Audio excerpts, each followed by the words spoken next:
I'd like to thank the City of Rancho Mirage and the Rancho Mirage Library for their continued support. Welcome to the World Report, Moment in History. What was the main event that led to the start of World War I and possibly even World War II? Maury?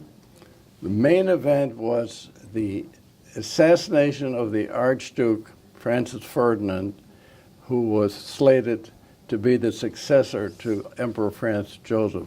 Now, most people don't know is that Europe was run by empires. We had the British Empire, the French Empire, the Russian Empire, the German Empire. All together, they controlled 80% of the population of the world through their their prominence and their ability. Proxies?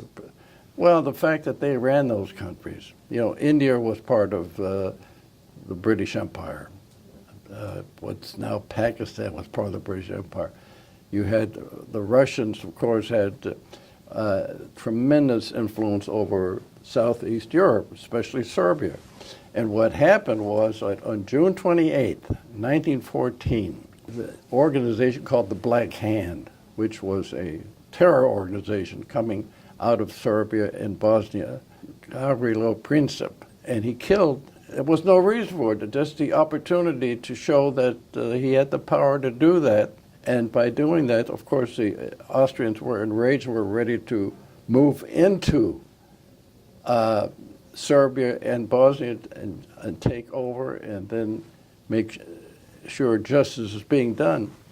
Well, Serbia knew that they couldn't stand a chance against the Austro-Hungarian Empire. So they appealed to the Russians, who were the father of Russia, would take care of them. Russia said, "You're right, we will." And then so they got in touch with their French collaborators, and they had a deal with France that if either one is attacked, they'll help them. So Russia got into the war, and France got into the war, and then when France got into the war, then Britain had to do something to support the French. And so that's how this whole thing got started. And that was the beginning of World War I. That was World War I, and I still say that this happened on June 28, 1914, and the war ended on November 11th, 1918. That's what happened. I'd like to thank the City of Rancho Mirage and the Rancho Mirage Library for their continued support.